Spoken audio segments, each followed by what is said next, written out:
cara menunjukkan cinta kepada Ibu Pertiwi. Bagi kami, menghasilkan data yang berkualitas adalah komitmen yang terpatri dalam sanubari. Dari waktu ke waktu yang telah dilalui, membangun negeri nyatanya tidak semudah menjentikan jari. Data yang akurat adalah kunci. Statistik telah menjadi bagian dari sejarah perjalanan bangsa. Kegiatan statistik di Indonesia dimulai sejak masa Hindia Belanda di bawah lembaga Directeur van Landbouw Nijverheid en Handel.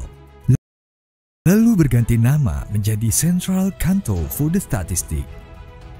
Pasca kemerdekaan, lembaga tersebut mengalami beberapa kali penggantian nama, yaitu Kantor Pusat Statistik, Biro Pusat Statistik, hingga akhirnya pada 19 Mei 1997 ditetapkan Undang-Undang Nomor 16 Tahun 1997 tentang Statistik yang menetapkan nama Badan Pusat Statistik atau BPS. BPS mencakup seluruh wilayah Indonesia yang terdiri dari ribuan pulau dan keadaan geografis yang sangat luas. Dari Sabang sampai Merauke, ujung Miangas hingga Pulau Rote, kantor BPS tegak berdiri di setiap kabupaten dan kota di Indonesia.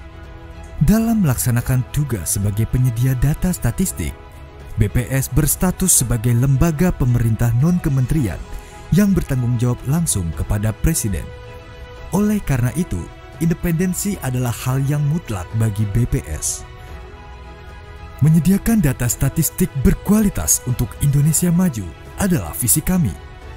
BPS bertanggung jawab menyediakan data statistik dasar, membantu penyelenggaraan statistik khusus, dan mendukung pelaksanaan statistik sektoral. Kegiatan utama BPS adalah menyelenggarakan sensus. 3 sensus yang diselenggarakan oleh BPS, yaitu sensus penduduk pada tahun berakhiran 0, sensus pertanian pada tahun berakhiran 3, dan sensus ekonomi pada tahun berakhiran 6. Selain itu, BPS juga melakukan ratusan survei rutin untuk mendukung ketersediaan data khusus. Survei yang dilakukan di BPS antara lain Survei Sosial Ekonomi Nasional, Survei Angkatan Kerja Nasional, Pendataan Potensi Desa, Pendataan Kerangka Sampel Area, Survei Ongkos Usaha Tani, Survei Pertanian Antar Sensus, Survei Biaya Hidup, dan survei-survei lainnya. Dalam melakukan pengumpulan data di lapangan, BPS menggunakan metode wawancara secara tatap muka atau pengisian secara mandiri oleh responden. Keamanan data yang telah diperoleh menjadi prioritas utama BPS. Setiap data yang diperoleh dari responden dijaga kerahasiaannya dan dijamin oleh undang-undang. Data kemudian ditabulasikan, diolah, dianalisis, dan dipublikasikan tepat waktu untuk digunakan pada berbagai keperluan. BPS diperkuat oleh lebih dari 16.000 pegawai yang tersebar di 34 kantor BPS provinsi dan 514 kantor BPS kabupaten atau kota di seluruh Indonesia. Selain itu, BPS dibantu oleh tenaga mitra statistik terlatih yang berlandaskan pada nilai inti, profesional, integritas, amanah. BPS juga turut melakukan pendidikan dan pelatihan statistik. Politeknik Statistika (STIS) adalah perguruan tinggi kedinasan yang dikelola untuk mencetak generasi unggul di bidang perstatistikan dan mampu bersaing secara nasional maupun internasional. Muatan kurikulum yang diajarkan berbeda dengan universitas lain karena terdapat mata kuliah ofisial statistik. BPS juga memiliki pusat pendidikan dan pelatihan sebagai wadah pengembangan SDM baik di bidang statistik maupun komunikasi, public speaking, kepemimpinan, dan lain-lain. Pusdiklat BPS tak hanya berfokus pada pengembangan SDM BPS, tetapi juga terbuka dalam hal pengembangan kompetensi fungsional statistisi, pranata komputer, dan statistik sektoral. Kepercayaan pemerintah, masyarakat, hingga dunia internasional adalah pelecut semangat bagi BPS untuk terus menghasilkan data yang up-to-date dan akurat. Partisipasi aktif masyarakat dalam mendukung ketersediaan data statistik di Indonesia Berpartisipasi aktif dan memberikan jawaban yang jujur sebagai responden adalah motivasi kami untuk tidak pernah berhenti melayani dengan hati. Seluruh data yang dihasilkan oleh BPS dapat diakses langsung melalui bps.go.id atau dapat langsung datang ke pelayanan statistik terpadu di kantor BPS terdekat yang tersebar di seluruh wilayah di Indonesia.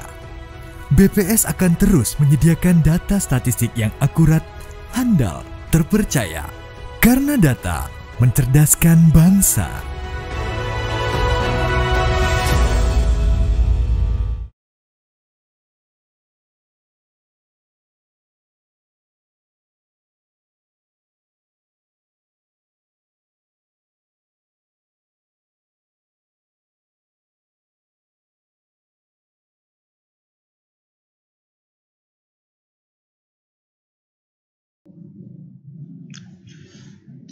Bismillahirrahmanirrahim. Assalamualaikum warahmatullahi wabarakatuh. Yang saya hormatin Kepala BPS Kabupaten Kota beserta jajarannya. Yang saya hormatin juga rekan-rekan di BPS Provinsi Jawa Timur. Yang saya hormatin juga Kepala Disnaker Trans Kabupaten Kota yang sempat hadir di acara virtual, kepala dinas, OPD ataupun yang mewakilin, dan yang tak lupa adalah rekan-rekan media cetak maupun rekan media online dan Bapak Ibu semua yang hadir pada siang hari ini. Alhamdulillah pada pagi hari ini kita sudah bisa melihat rilis secara nasional ya. Tadi secara nasional sudah disampaikan oleh Kepala Badan Pusat Statistik. Sekarang kita melanjut ke khusus Jawa Timur, di mana pada rilis kali ini ada dua yang nanti akan kami sampaikan. Yang pertama adalah pertumbuhan ekonomi Jawa Timur untuk kondisi triwulan 3 2021. Kemudian keadaan ketenagakerjaan ya, khusus Jawa Timur, yaitu kondisinya Agustus 2021. Bapak Ibu semua yang hadir, bahwa terkait dengan pertumbuhan ekonomi ya, jadi sebelum saya sampaikan terkait dengan pertumbuhan ekonomi, ada beberapa catatan-catatan yang perlu kami sampaikan ya, supaya kita bisa memahami apa yang terjadi pada triwulan 3. Kalau kita lihat dari data yang kami ambil dari Dinas Kesehatan, ya, bahwa yang terkonfirmasi positif ini ada 395.431 orang, di mana kesembuhannya 364.271, ya, di mana ada 29.417 yang meninggal. Kalau kita lihat kalau per bulan ya secara kumulatif memang, apalagi kalau kita lihat dari sisi kasus harian, yang memang puncak COVID pada tahun ini adalah terjadi pada bulan Juli 2021 ya. Yang selanjutnya pada bulan Agustus sedikit melandai, demikian juga dengan September ya, alhamdulillah pada hari ini juga sudah cukup landai untuk kasus COVID, khususnya adalah harian. Itu yang berkaitan dengan perkembangan kasus COVID ya. Kemudian kita lihat lagi bagaimana sih program daripada vaksinasi ya, di mana tujuannya adalah bisa mencapai kekebalan komunal atau herd immunity ya, di mana dari sekitar 31,8 juta penduduk yang menerima vaksin ya sampai dengan 30 September 2021 ya. Untuk yang dosis pertama ada 47,03%, kemudian dosis kedua baru 23,70%. Itu yang berkaitan dengan perkembangan ya. Jadi memang setiap bulan artinya memang ada pertambahan karena program-program daripada vaksinasi ini memang digencarkan ya di seluruh kabupaten kota. Kemudian bagaimana mobilitas daripada penduduk Jawa Timur pada triwulan 3 ya, ini dilihat dari Google ya, Google Mobility Index, di mana kita bisa lihat bahwa kalau per bulan ya, ini bahwa kita lihat perubahannya yang paling mencolok memang di tempat belanja ya yang meningkat ya, terutama yang ada di bulan Mei ya, kemudian pada bulan Juli sampai dengan September ini melandai ya, karena pada bulan-bulan tersebut adanya lonjakan daripada kasus COVID-19 ya, di mana setelah itu pemerintah juga mengeluarkan ya kebijakan PPKM darurat ya, ini menyebabkan mobilitas masyarakat di tempat umum berkurang ya, sehingga untuk aktivitas masyarakat di tempat umum ini memang agak relevan ya terkait dengan jumlah kasus ya. Untuk bulan September ini sudah jumlah kasusnya melandai, sehingga memang untuk tempat-tempat umum sudah mulai bergerak. Kemudian beberapa catatan-catatan yang perlu kami sampaikan ya terkait dengan kondisi pada triwulan 3 2021 ya, di mana produksi padi mengalami penurunan ya seiring berakhirnya masa panen dan mulai masuknya persiapan masa tanam ya. Biasa kalau di triwulan 4 ya, ini memang biasanya lebih kepada curah hujan yang cukup tinggi ya, memang sehingga berkaitan dengan panen ini sudah lewat, dan ini sudah mulai mempersiapkan masa panen ya. Kemudian kalau dari catatan terkait dengan penurunan produksi padi, ini memang terjadi di beberapa sentra-sentra padi ya, seperti Ngawi, ya, Bojonegoro, Lamongan ya. Ini juga demikian juga bukan hanya padi, tetapi komoditas-komoditas yang lain seperti jagung, kacang tanah, dan kedelai. Kemudian produksi tanaman hortikultura ini juga turun ya, terutama buah-buahan ya seperti pisang, apel ya. Termasuk juga produksi cabai ini juga mengalami penurunan ya. Kemudian perkebunan ini mengalami kenaikan produksi ya, terutama adalah produksi tebu ya, di mana memang biasanya di triwulan 3 ya, di beberapa daerah-daerah sentra tebu ini memang produksinya mengalami peningkatan.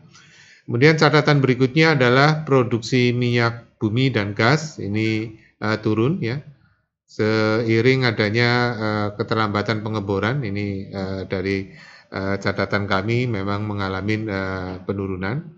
Kemudian data realisasi pengadaan semen Jawa Timur mengalami peningkatan ya bila dibandingkan dengan triwulan sebelumnya.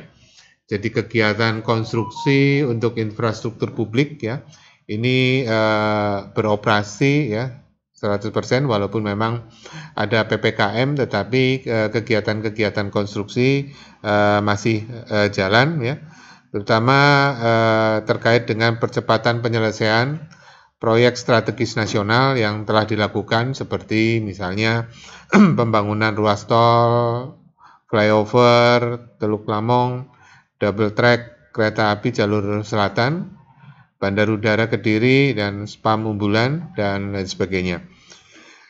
Selanjutnya catatan yang berikut adalah bahwa pada bulan Agustus terutama ya terjadi peningkatan ya penjualan mobil. Kemudian dengan berlakunya PPKM darurat ya sejak awal Juli ini menyebabkan penurunan ya jumlah penumpang secara signifikan ya, terutama pada angkutan umum ya, di mana jumlah penumpang selama Juli Agustus di Juanda ini turun 30%, Kemudian kereta api juga turun ya secara Q2Q 77%, year on year-nya 59%. Secara Q2Q untuk ekspor ya luar negeri, ini baik barang maupun jasa, ada beberapa komoditas yang mengalami penurunan ya untuk ekspornya, seperti tembaga, kertas, karton, ya, berbagai produk kimia, perabot. Ya, sementara untuk ekspor jasa ini ya seiring dengan jumlah wisman yang ke Jawa Timur ini memang turun ya. Sementara untuk impor barang juga turun, beberapa komoditi seperti besi baja, plastik, dan barang dari plastik, kampas, dan mesin. Kemudian catatan berikutnya adalah tingkat penghunian kamar. Ya, tingkat penghunian kamar untuk triwulan 3 2021 ini mengalami peningkatan ya secara year on year 1,11%. Ya. Peningkatan ini memang didorong ya khususnya di September ya. September ini sampai dengan 41,75. Memang Juli, Agustus memang agak berdampak ya, tetapi mulai September di mana pemulihan ataupun juga leveling terkait dengan PPKM ini kan juga sudah membaik di bulan September. Kemudian dari catatan berikutnya adalah peningkatan traffic data internet ya selama PPKM darurat, utamanya e-commerce, digital, entertain, ya. Kemudian video conference juga beberapa memang harus menggunakan data internet, sehingga ini terjadi peningkatan traffic data. Nah, itu yang berkaitan dengan catatan ya. Jadi perekonomian Jawa Timur pada triwulan 3 2021 ya berdasarkan PDRB atas dasar harga berlaku tercatat 624,87 triliun ya. Untuk konstannya 423,04 triliun. Sehingga kalau kita lihat bandingkan dengan triwulan yang sama ya triwulan 3 2020, pertumbuhan ekonomi Jawa Timur secara year on year ini tumbuh 3,23% ya. Sedangkan Q2Q-nya 2,26% ya. Kalau Q2Q ini 2,26% ini lebih tinggi dibanding angka nasional yang 1,55. Bahkan untuk provinsi yang ada di Pulau Jawa ini kita yang paling tinggi untuk Q2Q-nya ya. Dengan demikian untuk pertumbuhan selama kumulatif ya selama Januari sampai dengan September, Provinsi Jawa Timur ini tumbuh 3,20% ya. Ini sedikit di bawah angka nasional yang 3,24%. Selanjutnya kita lihat secara Q2Q ya. Untuk secara Q2Q ekonomi Jawa Timur yang pada triwulan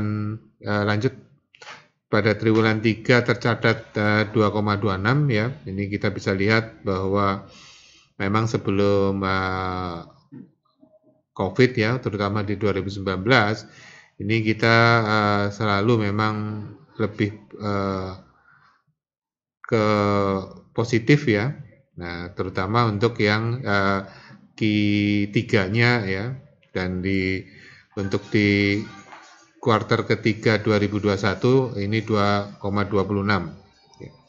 Ini tentunya lebih baik ya dibanding triwulan sebelumnya ya yang tumbuh 1,83%. Ya. Kemudian secara situasi ya ekonomi Jawa Timur ini 3,20%.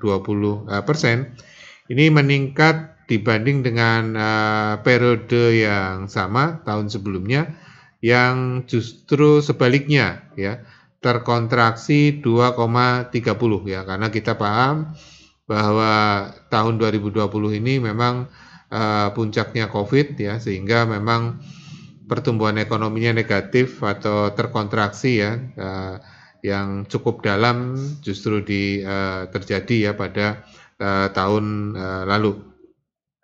Kemudian secara year on year ya, kita bisa lihat secara year on year di slide selanjutnya bahwa ekonomi Jawa Timur ini tumbuh 3,23%. Ini mengalami peningkatan ya bila dibandingkan dengan capaian pertumbuhan ekonomi pada triwulan 3 2020 yang terkontraksi sebesar 3,61% ya.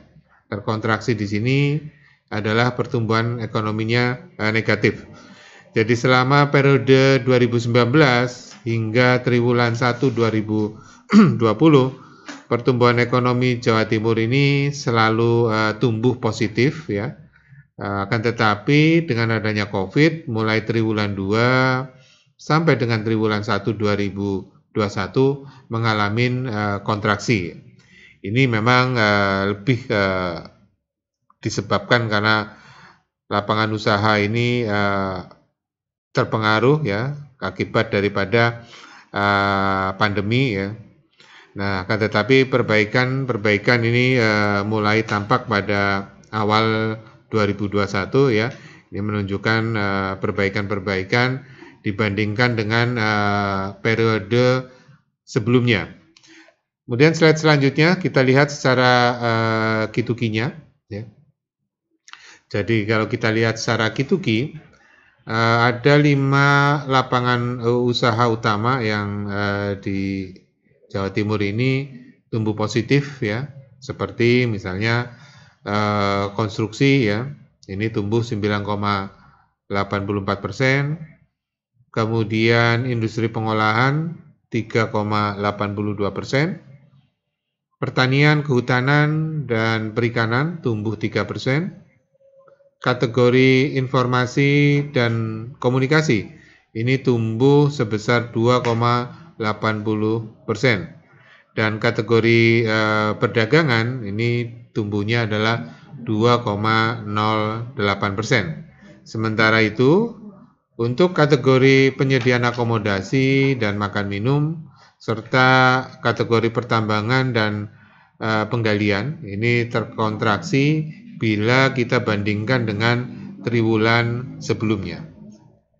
Kemudian kita lihat di slide selanjutnya untuk kategori jasa kesehatan ya. Jadi untuk kategori jasa kesehatan dan kegiatan sosial ini tumbuh ya 8,43% ya.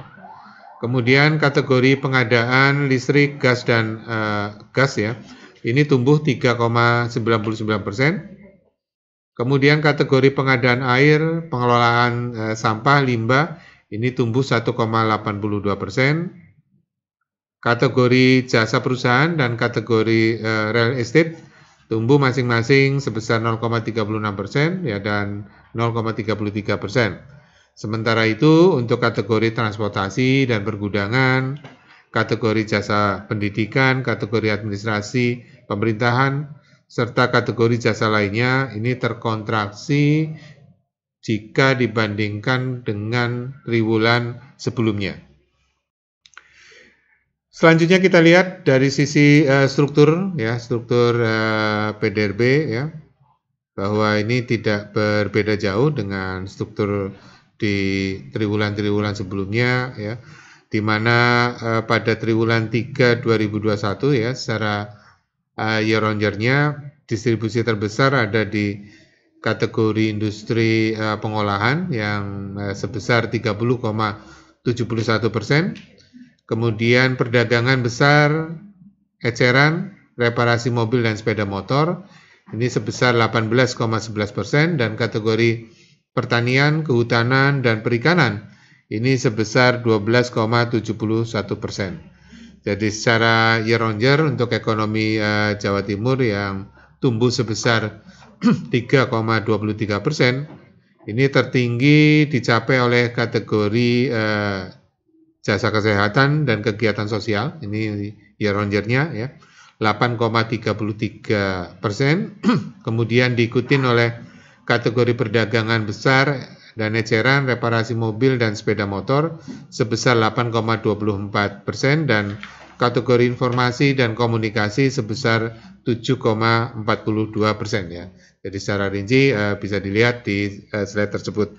Kemudian yang berikutnya ya, jadi secara kumulatif ya, situsinya sampai dengan triwulan 3 2021 ya, 3 kategori utama yang ada Jawa Timur ini memberikan kontribusi ya secara perekonomian sebesar 61,03% ya. Untuk industri pengolahan sebesar 30,61%, kategori perdagangan besar dan eceran reparasi mobil dan sepeda motor ini sebesar 18,34% dan kategori pertanian, kehutanan dan perikanan sebesar 12,08%. Untuk situsinya, pertumbuhan tertinggi ini dicapai oleh kategori jasa lainnya ya, tercatat 7,66%. Kemudian yang kedua dicapai oleh kategori perdagangan besar dan eceran reparasi mobil dan sepeda motor. Ini tercatat 7,50%. Dan kategori informasi dan komunikasi ya sebesar 7,09%. Untuk lebih rinci, monggo dilihat di slide tersebut. Nah, selanjutnya kita lihat dari sisi penciptaan sumber pertumbuhan ekonomi Jawa Timur pada triwulan 3 2021 ya, di mana kategori perdagangan besar dan eceran reparasi mobil dan sepeda motor ini menciptakan sumber pertumbuhan yang tertinggi ya. Ini mencapai 1,45%. Selanjutnya diikuti oleh kategori industri pengolahan sebesar 0,89%. Kemudian kategori informasi dan komunikasi 0,38%, serta untuk kategori konstruksi ya sebesar 0,19%. Itu yang terkait dengan sumber pertumbuhan ya. Jadi di slide berikut ini secara lebih detail ya bisa dilihat ya. Kemudian dari tabel-tabel tersebut terlihat memang kategori industri pengolahan, kategori perdagangan besar dan eceran reparasi mobil dan sepeda motor, serta kategori pertanian, kehutanan dan perikanan ini menghasilkan nilai nominal yang relatif paling besar ya bila kita bandingkan dengan kategori lainnya ya. Jadi berdasarkan misalnya nilai PDRB atas dasar harga berlaku untuk kategori industri pengolahan ya pada triwulan 3 2021 ini menghasilkan nilai tambah sebesar 191,88 triliun rupiah ya. Dan jika untuk harga konsannya ini sebesar 127,59 triliun rupiah. Sedangkan untuk kategori perdagangan besar dan eceran reparasi mobil dan sepeda motor ini mencapai 113,15 triliun rupiah untuk harga berlakunya dan 78,27 triliun untuk harga konsannya ya. Sementara untuk kategori pertanian, kehutanan dan perikanan pada triwulan 3 2021 mencapai 79,39 triliun rupiah untuk atas dasar harga berlakunya, sedangkan untuk konstan 2010 ini mencapai 47,72%. Kemudian yang berikutnya adapun nilai laju dan sumber pertumbuhan ekonomi menurut lapangan usaha ya, ini secara lengkap tersaji pada tabel di slide. Secara year on year ini pertumbuhan tertinggi dicapai oleh kategori jasa kesehatan dan kegiatan sosial sebesar 8,33% dan sumber pertumbuhan ekonomi terbesar dicapai oleh kategori perdagangan besar dan eceran reparasi mobil dan sepeda motor yang sebesar 1,45%. Sementara itu untuk Q2Q pertumbuhan tertinggi dicapai oleh konstruksi ya sebesar 9,84% dan sumber pertumbuhan ekonomi terbesar juga dicapai oleh kategori industri pengolahan ya mencapai 1,14%. Itu yang terkait dengan laju pertumbuhan. Selanjutnya kalau kita lihat dari struktur PDRB ya, menurut lapangan usaha pada triwulan 3 2021 ya, distribusi terbesar ada di kategori industri pengolahan sebesar 30,71%, kategori perdagangan besar dan eceran reparasi mobil dan sepeda motor ini sebesar 18,11%, dan kategori pertanian, kehutanan dan perikanan sebesar 12,71% ya. Jadi baik secara triwulanan maupun tahunan memiliki pola yang mirip, pola yang hampir sama ya dalam struktur PDRB menurut lapangan usaha ya. Selanjutnya kita lihat perekonomian dari sisi yang lain, yaitu dari sisi pengeluaran ya. Bila kita bandingkan dengan kondisi triwulan 2 atau kita biasa kenal dengan Q2-nya ya. Pada triwulan ini sebagian besar komponen pengeluaran tumbuh positif ya. Pertumbuhan tertinggi dicapai oleh komponen pembentukan modal tetap bruto atau PMTB yang tumbuh sebesar 8,81%. Pertumbuhan ini tentunya didorong oleh pemberlakuan kebijakan PPKM darurat ya Jawa Bali ya terkait penyelenggaraan jasa konstruksi infrastruktur publik. Jadi selama pemberlakuan PPKM darurat sektor konstruksi ini dapat beroperasi ya secara penuh, tentunya adalah dengan penerapan protokol COVID-19 yang ketat sehingga mampu mendorong ya, penciptaan aset fisik ya. Jadi peningkatan aset fisik ini tercermin dari peningkatan nilai konstruksi yang ada di Jawa Timur ya yang tumbuh cukup signifikan ya. Di sisi lain ada realisasi pengadaan semen ini juga tumbuh positif ya. Kemudian juga relasi belanja modal APBN termasuk juga impor barang modal ini juga mengalami peningkatan. Jadi komponen pengeluaran lain yang tumbuh positif adalah konsumsi pemerintah dan konsumsi lembaga non-profit rumah tangga. Jadi kalau konsumsi pemerintah ini tumbuh 5,48% didorong oleh peningkatan realisasi belanja pemerintah terutama pada pos belanja barang dan jasa ya. Baik yang berasal dari anggaran pemerintah pusat maupun juga dari pemerintah daerah.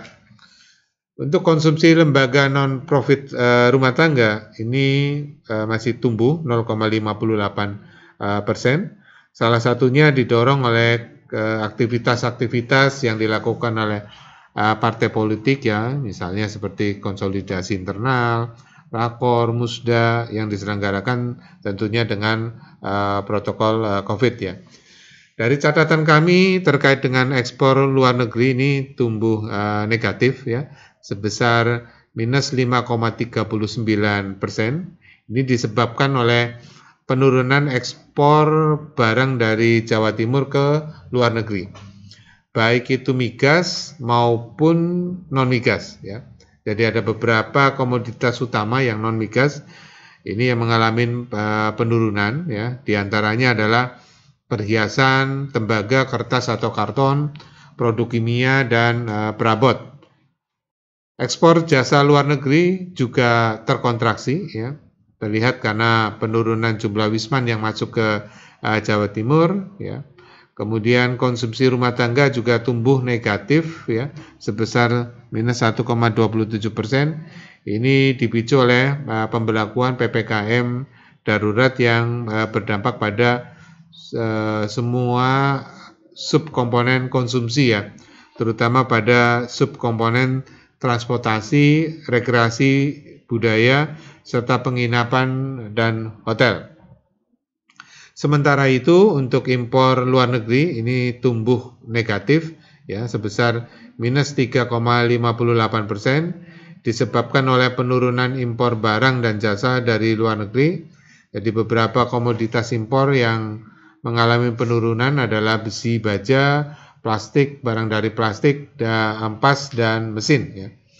Bagaimana terkait dengan struktur ya, kita lihat di slide selanjutnya terkait dengan struktur perekonomian menurut pengeluaran ya. Ini triwulan 3 ini adalah ditopang oleh konsumsi rumah tangga ya. Dengan kontribusi terhadap PDRB sebesar 57,23%, diikuti oleh PMTB sebesar 27,51%, ekspor luar negeri 13,54%, konsumsi pemerintah 5,59%, dan konsumsi lembaga non-profit rumah tangga 1,19%. Kemudian untuk impor luar negeri sebagai komponen pengurang daripada PDRB ini memberikan peranan sebesar minus 16,41%. Ya.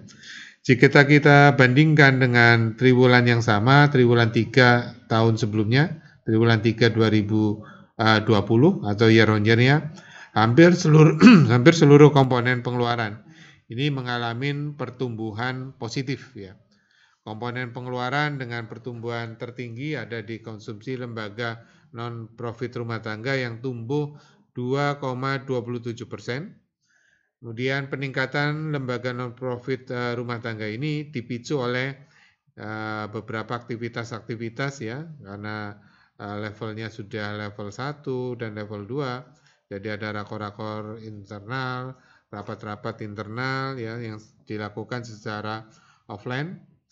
Dan bantuan dari lembaga non-profit rumah tangga ya untuk pelaksanaan vaksinasi massal ini juga dilakukan ya. Beberapa lembaga non-profit di rumah tangga ini melakukan pelaksanaan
untuk impor jasa dari luar negeri ini mengalami penurunan ya, ditandai dengan turunnya jumlah penumpang yang berangkat ke luar negeri dari Bandara Juanda.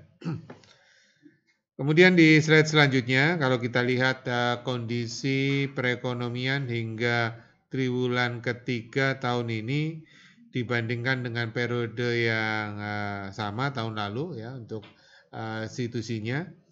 Jadi sebagian besar komponen pengeluaran yang ada di Jawa Timur ini tumbuh positif.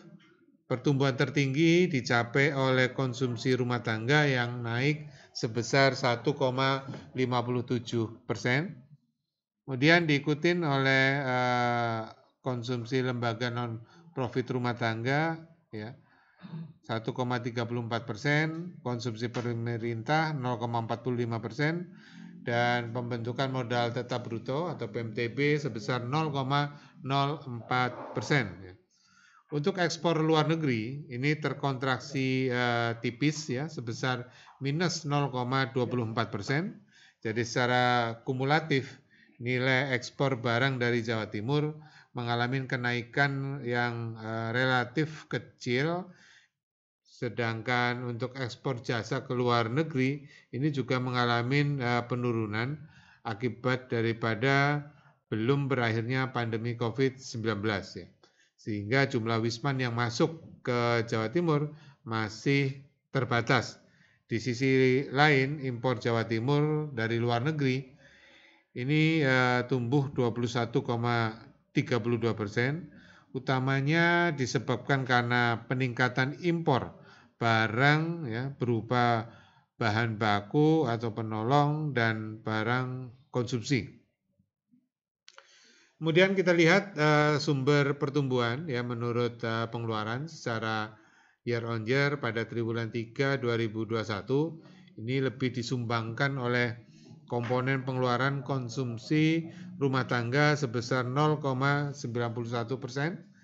kemudian disusul oleh PMTB ya sebesar 0,31% dan komponen lainnya memberikan sumbangan pertumbuhan sebesar 2,01%.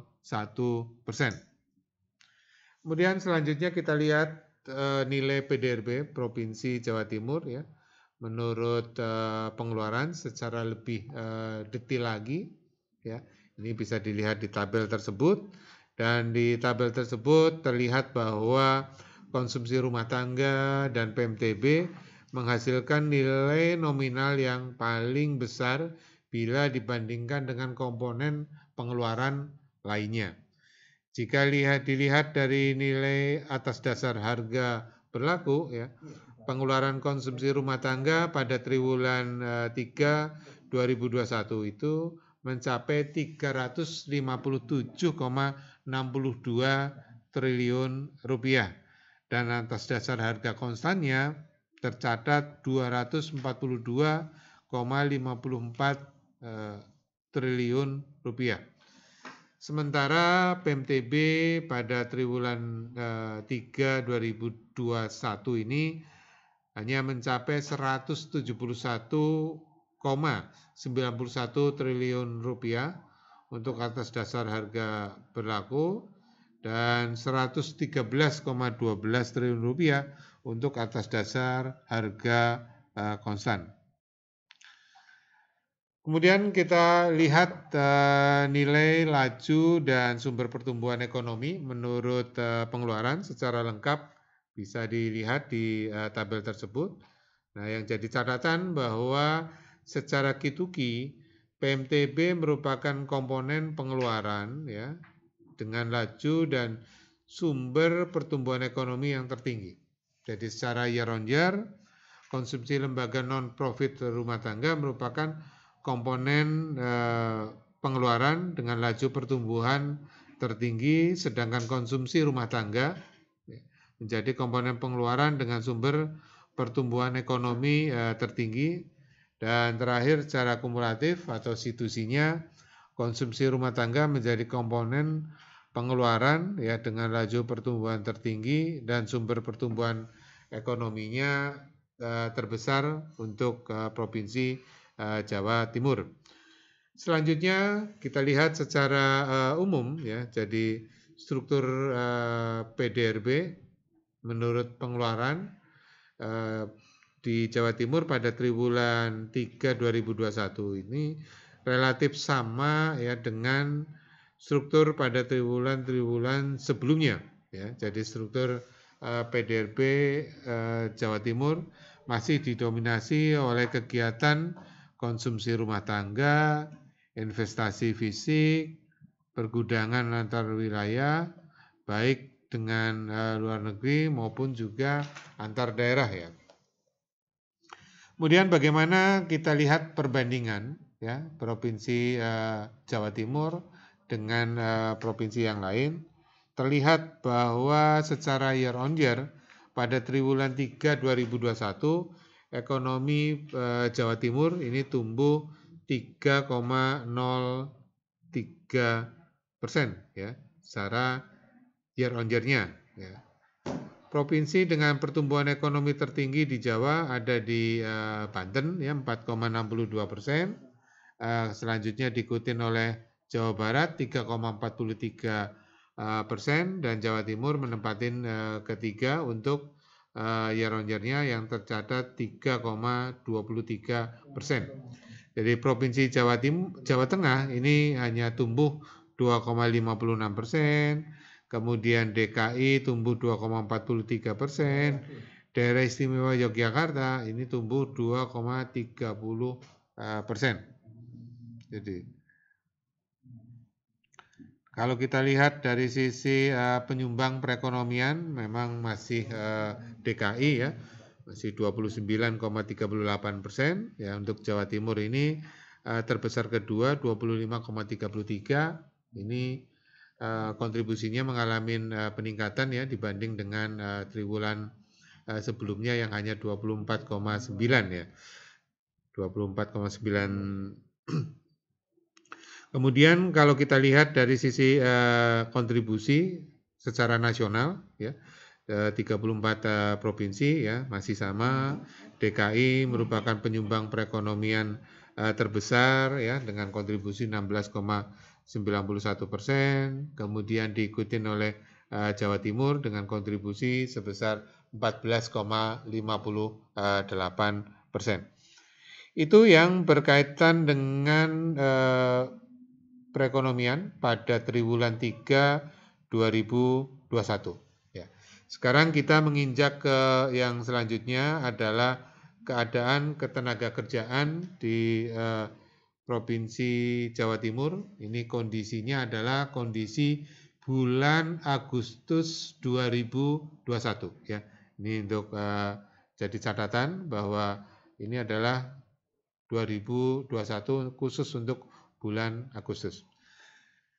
Selanjutnya bahwa untuk Sakernas Agustus ini kalau di Badan Pusat Statistik ya, dalam setiap tahun kami memotret ketenaga kerjaan, yaitu bulan Februari dan bulan Agustus. Ya, jadi yang kami rilis pada siang hari ini adalah untuk Agustus 2021. Ya. Dan catatan bahwa semenjak Agustus 2020 ini kita sudah mengakomodir berkaitan dengan pertanyaan-pertanyaan yang berkaitan dengan COVID ya, daripada dampak COVID terhadap ketenaga kerjaan. Ini juga sudah rekomendasi dari ILO ya, International Labour Organization. Jadi nah, kemudian kalau kita lihat secara lebih detail lagi ya, ini ya sebetulnya kalau konteksnya ILO ini ada 4 komponen ya yang terkait dengan dampak COVID ya. Yang pertama adalah pengangguran karena COVID, bukan angkatan kerja karena COVID, sementara tidak bekerja juga karena COVID. Kemudian penduduk bekerja yang mengalami pengurangan jam kerja, shorter hours, ini karena COVID ya. Jadi ada 4 komponen yang menjadi rekomendasi dari ILO. Nah, bagaimana dampak COVID-19 ya terhadap penduduk usia kerja yang ada di Jawa Timur ya. Penduduk usia kerja kita di Jawa Timur ini 31 juta ya. Nah, kalau kita lihat di Agustus 2020 ini tercatat penduduk yang terdampak 4,23 juta orang. Kan tetapi pada Agustus 2021 ini mengalami penurunan, ya. Artinya ada 0,87 juta orang yang sudah tidak terdampak oleh COVID, ya. Jadi menjadi 3,36 juta orang pada Agustus 2021. Nah, kita lihat dari 4 komponen, ya. Katakanlah pengangguran yang tadinya 318 ribu orang, ya, menjadi 248 ribu orang untuk penganggurannya, ya. Jadi yang kena dampak ini menjadi turun 70,56 ribu orang. Kemudian untuk yang bukan angkatan kerja karena COVID ini juga turun 23 ribu orang. Kemudian sementara tidak bekerja ini turun 12,22 ribu orang. Dan yang paling banyak tentunya adalah bekerja dengan pengurangan jam kerja, karena memang dengan adanya pandemi ini pengurangan jam kerja ini juga bagian dari satu solusi. Nah, dan kalau kita lihat ini terjadi penurunan yang cukup banyak, ya. Ada sekitar 766,67 ribu orang, ya, yang sebelumnya di Agustus 2020 yang tercatat 3,5 juta, ya, menjadi 2,78, ya. Kalau kita bulatkan 2,78 juta orang. Kemudian bagaimana tingkat pengangguran terbuka atau kita biasa singkat dengan TPT, ya. Bahwa untuk Agustus dengan Agustus, ya, kalau kita lihat memang kenapa BPS menggunakan Februari dengan Agustus ini supaya kita bisa melihat seasonnya, ya, antara season Februari dengan season Agustus. Jadi kalau kita membandingkan, alangkah baiknya memang Agustus dengan Agustus, ya. Jadi kalau kita lihat kondisi tingkat pengangguran terbuka untuk Agustus 2021 yaitu tercatat 5,74%. Ini kalau kita bandingkan dengan Agustus sebelumnya, yaitu mengalami penurunan, ya, 5,84%, ya. Nah, tetapi kalau kita melihat dengan hanya merefer Februarinya, ini memang meningkat, ya, yang 5,17 menjadi 5,74. Nah, yang menjadi perhatian adalah terkait dengan yang laki-laki dengan perempuan, ya, bahwa TPT laki-laki ini mengalami penurunan. Akan tetapi ada TPT, ya, perempuan yang justru sebaliknya, ya, mengalami peningkatan, ya. Yang tadinya di Agustus 4,92%, untuk Agustus 2021 mengalami peningkatan menjadi 5,10%. Itu yang berkaitan dengan tingkat pengangguran terbuka menurut jenis kelamin. Bagaimana kita melihat untuk menurut daerah tempat tinggal, ya, kita bagi antara daerah perkotaan dengan pedesaan, ya. Kalau kita lihat antara kota dengan desa, ternyata memang kedua-duanya mengalami penurunan, ya. Akan tetapi kalau kita lihat tingkat pengangguran terbuka untuk pedesaan ini mengalami penurunan yang lebih tinggi, ya, bila kita bandingkan dengan tingkat pengangguran terbukanya untuk daerah perkotaan. Selanjutnya itu terkait dengan TPT, yang berikutnya adalah tingkat partisipasi angkatan kerja atau kita biasa singkat dengan TPAK untuk menurut jenis kelamin, ya. Jadi kalau kondisi TPAK untuk Agustus 2021 tercatat sebesar 70%, ya. Kalau kita bandingkan Agustus 2020 ini mengalami penurunan, ya, karena Agustus 2020 tercatat 70,33, ya.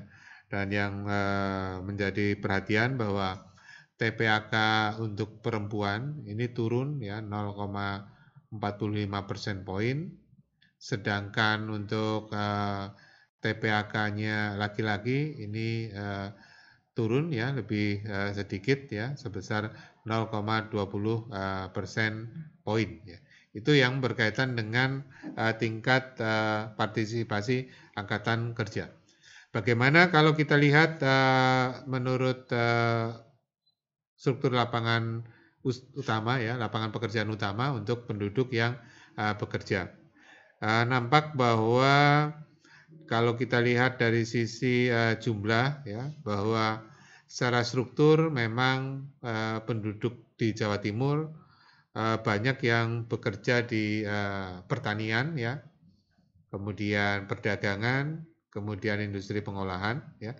Nah, akan tetapi kalau kita lihat dari struktur perekonomian sama sebetulnya, hanya susunannya terbalik ya. Kalau yang dari struktur adalah industri pengolahan ya. Kalau namanya industri pengolahan ini kan biasanya bukan padat karya ya, tapi justru memang karena berkaitan dengan industri-industri gitu. Nah, demikian juga sebaliknya misalnya pertanian ya. Secara share ke ini adalah 12%. Akan tetapi kalau dari sisi jumlahnya ini memang cukup banyak ya. Dari 21,04 juta orang, ini ternyata memang ada 6,66 juta orang yang penduduk ya Jawa Timur yang bekerja di pertanian ya. Nah, ini yang penting. Kemudian dari sisi perubahan ya, kalau kita lihat, kita bandingkan dengan tahun sebelumnya, ini penduduk yang bekerja di pertanian ini mengalami penurunan ya, yaitu 255,49. Ini demikian juga dengan yang konstruksi ya, turun, jasa lainnya ya. Ini secara perubahan distribusinya ya. Untuk yang mengalami peningkatan ini ada di perdagangan ya, ada 122,50 ribu orang ya. Kemudian ada di industri pengolahan ada 115,80 ribu orang ya. Itu yang berkaitan dengan struktur lapangan pekerjaan utama. Kemudian dari sisi status ya, ini status ini kan juga bisa kita kelompokkan menjadi nanti formal dengan informal ya, di mana formal adalah buruh, karyawan atau pegawai dengan berusaha dibantu oleh buruh ya atau karyawan. Nah, kalau kita lihat dari sisi status pekerjaan, bahwa dengan jumlah penduduk yang bekerja sebanyak 21,04 juta orang, ini paling banyak ada sebagai buruh, karyawan, dan pegawai ya. Ini ada 7,15 juta orang. Kemudian yang berikutnya adalah berusaha sendiri, 3,96 juta orang. Buruh usaha dibantu buruh tidak tetap ada 3,49. Sementara untuk pekerja keluarga atau pekerja yang tidak dibayar ya, pekerja keluarga, yaitu ada cukup banyak 3,21 juta orang ya. Sedangkan berusaha dibantu buruh tetap ini tidak banyak ya, 0,72 juta orang. Nah, kalau kita lihat dari sisi perubahan distribusi ya, untuk buruh atau karyawan ya termasuk berusaha sendiri ini mengalami penambahan ya. Untuk buruh ini 267,24, kemudian berusaha sendiri ada 277,48. Sedangkan untuk yang penurunan ini terjadi pada berusaha dibantu buruh tidak tetap ya.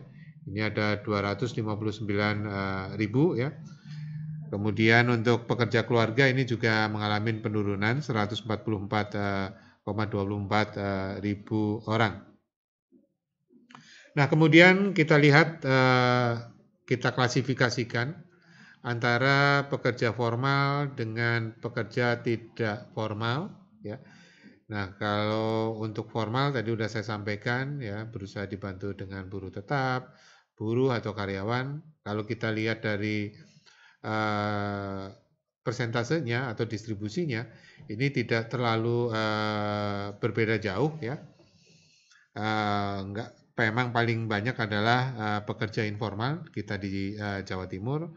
Kalau kita bandingkan dengan Agustus 2020, terlihat bahwa penduduk yang bekerja pada formal ini mengalami peningkatan ya, sekitar 1% poin, terutama dari buruh, karyawan atau pegawai ya, yang mungkin pada tahun lalu ya adanya dirumahkan dan sebagainya ya, ini juga sehingga kalau kita lihat bahwa penduduk yang kegiatan yang di formal ini mengalami peningkatan. Kemudian pekerja informalnya sebaliknya ya, ini mengalami penurunan. Ini terbanyak pada status berusaha dibantu buruh tidak tetap ya. Akan tetapi sebaliknya pada status berusaha sendiri malah justru terjadi peningkatan. Tapi kalau kita kelompokkan secara formal informal, jadi informal ini adalah mengalami penurunan. Kemudian bagaimana karakteristik dari sisi jam kerja ya. Jadi memang sebagian besar penduduk yang bekerja itu ya ada sekitar 13,27 juta orang atau 63,06% merupakan pekerja penuh ya. Jadi yang dimaksud adalah pekerja penuh adalah penduduk yang bekerja jam kerjanya adalah minimal 35 jam per minggu ya.